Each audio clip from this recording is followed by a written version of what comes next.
हर पल मैं नया कर रहा हूं। बोलिए मन को नया होना है।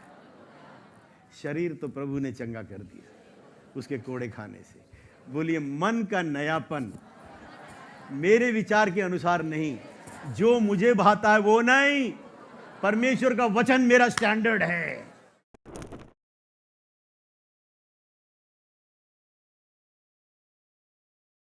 उसके अनुसार मैं अपने मन को ट्रेन करता हूं, प्रशिक्षित करता हूं, ताकि प्रभु की वाणी मेरी वाणी हो जाए। यीशु के नाम में ऐसा ही हो। कहते जागते रहो, सचेत रहो। मुझे किसके वचन को सुनना है? हाँ। तो 3 तरीके हैं जिससे प्रभु हमसे बात करते हैं। नंबर 1 बोलिए, पवित्र आत्मा की अंदरूनी गवाही। बोलिए परमेश्वर का आत्मा मेरी आत्मा से मिलकर गवाही देते हैं।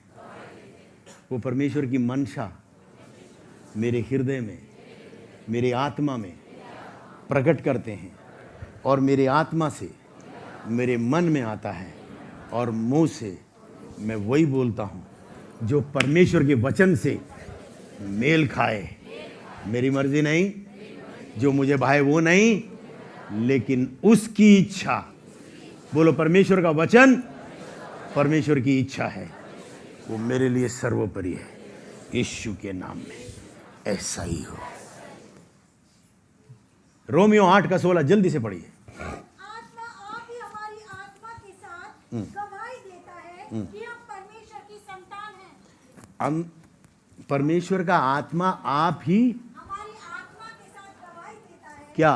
कि हम परमेश्वर की संतान हैं। हम किसके संतान हैं? परमेश्वर की हम किसके संतान हैं?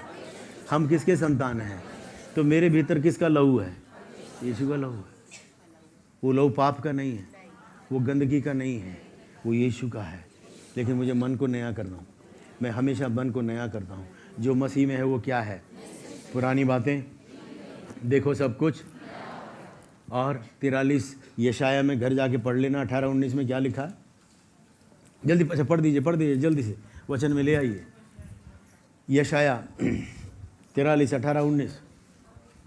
बीती हुई घटनाओं को, ये सलाह है, विनती है, गुजारिश है या आज्ञा है? आज्ञा है। अब बीती हुई, कब? बोलिए अब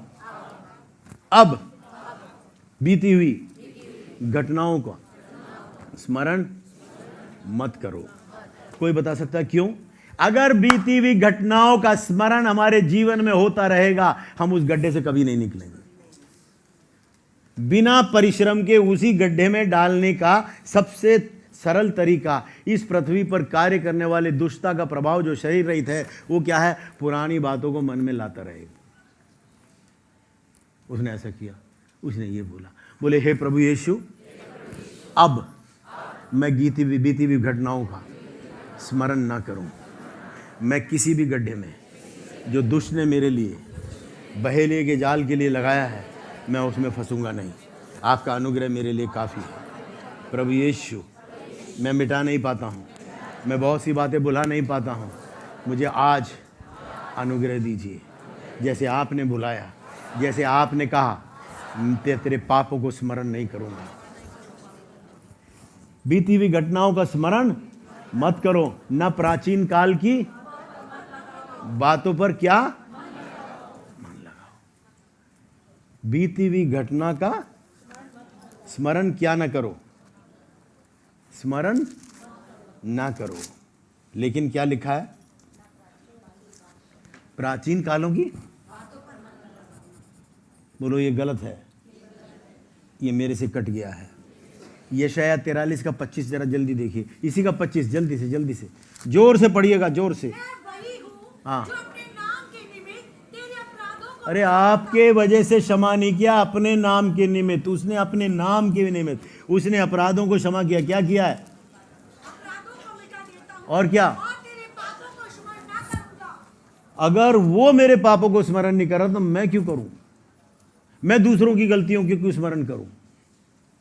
मैं उसकी गांठ को हृदय में लगाकर मैं गड्ढे में जाके क्यों पड़ूं? नहीं, जिस यीशु ने मुझे छुटकारा दिया है उस छुटकारे में दिन प्रतिदिन मैं बढ़ता ही जाऊंगा। और ज्योति और ज्योति। जल्दी से नीति वचन 4 उसका 18 देखिए। भैया आपका भविष्य क्या है वो इसमें लिखा हुआ है। परंतु धर्मियों की चाल, कौन, कितने धर्मी बैठे हैं यहां पे? आप धर्मियों की चाल कैसे है? उस चमकते हुए सूरज जो सुबह हम इधर को आ रहे थे, इतना बड़ा गोला लाल दिखाई दिया, वो थोड़े समय के बाद 12 बजे 2 इतना हो जाएगा, इतना तेज कि लाली नहीं, वो तो बस आंखों को चुंदिया दे। ऐसा आग का बबूला, ऐसा आग ज्योति के समान है, जिसका प्रकाश दोपहर तक अधिक अधिक अधिक। आपका फ्यूचर वो है, आपका भाग वो है, आपका भाग वो है, आपका भाग वो है, आपका भाग वो है। सुबह 3 बजे 4 बजे 5 बजे क्या होता है? हल्का हल्की छटाई शुरू होती है। 8 बजे 6:30 बजे आग का गोला दिखाई देता है। जैसे जैसे दिन दोपहरी, पूछो मत, बोलो अंधेरे का कोई काम ही नहीं है। उस चरम सीमा में चमकते हुए उस सूरज के समान मेरा जीवन और मेरा भविष्य। पूरे अंदरूनी गवाही के द्वारा, मेरे अंदरूनी पवित्र आत्मा की गवाही के द्वारा। अब सुनिए, उसका जो प्रैक्टिकल भाग, प्रायोगिक भाग है, वो रोमियो 8:16 में दिखाई देता है कि परमेश्वर का आत्मा मेरी आत्मा से क्या, आत्मा आप ही हमारी आत्मा के साथ गवाही देता है कि हम परमेश्वर की संतान हैं। तो हमें ये धमाका नहीं है, ये घंटी नहीं बजी कहीं, ये हमें ज्ञात हो रहा है। एक जानने की प्रक्रिया क्या है? एक जान पड़ने की, जान पड़ता है, एक जान पड़ता है, एक जानने की प्रक्रिया है। मुझे जान पड़ता है, मुझे जान पड़ता है, ये बात याद रखना, ठीक है। और दूसरा क्या है? बोलिए, अंदरूनी वाणी मेरे आत्मा का, जो मेरे विवेक के द्वारा मुझे लगता है अंदर ये सही नहीं है, मुझे ये करना नहीं चाहिए। अंदर से एक खिंचाव होता है, ना ये मत कर, ये मत बोल, चोरी ना कर, गलत काम मत कर, दूसरों की हानि मत कर। अरे जो मुझे बोलना चाहिए था, नहीं बोलना चाहिए था, एक दिन मेरे यहाँ तक, मेरे को यहाँ से खिंचाव हुआ, लेकिन फिर भी मैंने बोल दिया। मैं आपको क्या बताऊं, यहाँ इस भाग में ऐसा मचलन मुझे ऐसा लगा जैसे कोई भीतर है उसका दम घुट गया। ऐसा लगा जैसे मेरे आधे से ज्यादा प्राण निकल गए। वो पवित्र आत्मा, इसीलिए लिखा है पवित्र आत्मा को क्या ना करो, शोकित ना करो, उसकी अग्नि को, उसकी सामर्थ्य को ना बुझाओ। ठीक है, हम किसके रास्ते पे चलते हैं? पवित्र आत्मा की चलाए चलेंगे। तो अगर उसको शोकित कर दिया तो उसकी वाणी हट जाएगी। ठीक है, नहीं, हम ऐसा नहीं करेंगे। तीसरा है, बोलिए, पवित्र आत्मा की भीतरी वाणी, वो मेरे अंदर। ये मनुष्य देह है, प्राण है और आत्मा है, समझ रहे हैं? मनुष्य एक आत्मा है, उसका एक मन है और वो शरीर में निवास करता है। तीनों इंपॉर्टेंट है। लेकिन इस शरीर के 5 भाग, 5 इंद्रियां हैं। कौन से हैं? बोले, देखने की, सुनने की, सूंघने की, चखने की और स्पर्श की। इससे मुझे पता चल गया, हाँ ये मेरे पानी का बोतल है। इससे पता चल रहा है, हाँ ये मेरी घड़ी है। ये क्या है? मोबाइल। तो हमारे शरीर के अंदर परमेश्वर ने 5 इंद्रियों को भाग डाले हैं, जिससे मैं अपने बाहरी संसार को छू सकता हूं, समझ सकता हूं। किसको समझ सकता हूं? बाहरी संसार को। और दूसरा क्या है हमारे अंदर? ये शरीर है, फिर क्या है? प्राण है, मन है, जो आत्मा और शरीर को क्या करता है? कनेक्ट करता है, वो हमारे प्राण का है। बोले मेरी बुद्धि। ये बुद्धि क्या है? ये मनुष्य की मानविक जानना। मैं अपने बुद्धि के द्वारा जान सकता हूं, समझ सकता हूं। मैं छू नहीं सकता, लेकिन मैं क्या कर सकता हूं? समझ सकता हूं। ये मेरी थिंकिंग पावर है, मेरे सोचने का है, मेरे मन का। ओके। दूसरा है मेरी स्वयं इच्छा की शक्ति। क्या है? वो मेरे मन में, मेरे प्राण में है। परमेश्वर कहता बच्चे दाएं ओर जा, परमेश्वर कहता उससे ऐसे मत बोल, परमेश्वर कहता हे अब्राहम निकल पड़। लेकिन मेरी स्वयं इच्छा, ना भाई मैं नहीं जा रहा ना, तू मुझे यही नहीं बता रहा किधर जाना, एड्रेस तो दिया नहीं, मैं नहीं जा। परमेश्वर की इच्छा को टालने की या उसे स्वीकारने की मेरे स्वयं इच्छा की शक्ति के दायरे में है। आप समझ रहे हैं? जब परमेश्वर ने हमें स्वयं इच्छा की शक्ति, वो हमें, बालाम जा रहा था शराब देने परमेश्वर के लोगों को, परमेश्वर ने कहा पुत्र मत जा, फिर भी वो खिंचा चला गया लालच से, जा रहा है लालच से।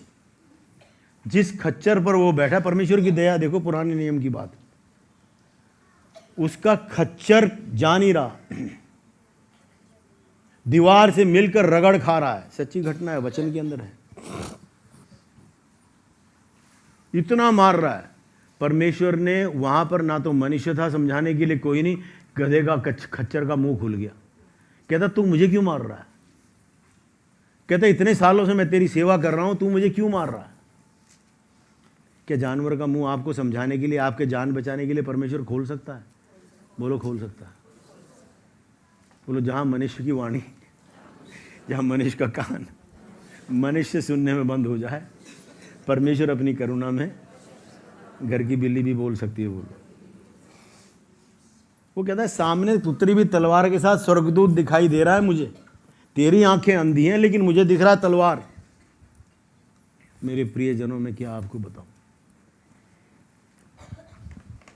बहुत से उदाहरण याद आ रहे हैं।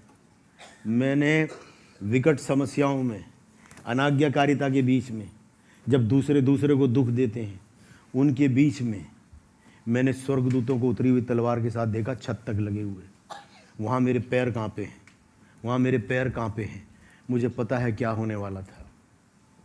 लेकिन एक शब्द है जिसको बोलते हैं बिचवई। क्या बोलते हैं? उनके और स्वर्गदूत और परमेश्वर के बीच में आकर खड़े हो जाना, ताकि उसकी मंशा को जान लिया परमेश्वर की इच्छा को जानकर उनके प्राण के लिए मैं जीरो इन करता हूं। घर में जब संतान बिल्कुल ऐसे हो जाते हैं, कोई भी एक अनभिज्ञ अवस्था में, बिल्कुल अज्ञात अवस्था में, बिल्कुल क्रोध और उसके, मेरे प्रियो बस पूछो मत, बिचवई ने बचा लिया। बिचवई ने क्या किया? मध्यस्थता ने। मैं और आप अपने लिए, अपने परिवार के लिए, अपने देश के लिए, ईश्वरीय इच्छा के लिए हमें बिचवई करने की आवश्यकता है, उसके मन को जानकर। याद रखना। अब आगे सुनिए। तीसरा जो हमारे मन का भाग है वो है भावनाएं। क्या है? आनंद, दुख, क्रोध, ये सारे कहाँ आते हैं? हमारे इमोशंस में। हमारे शरीर में दिए 5, देखने के, सुनने के, सूंघने के, चखने के, स्पर्श के 5। उससे हम भारी संसार को जानते हैं। हमारे मन के अंदर, हमारे प्राण के अंदर जो दायरा दिया है वो क्या है? बुद्धि का है, समझने का, और स्वयं इच्छा का है, हाँ या ना।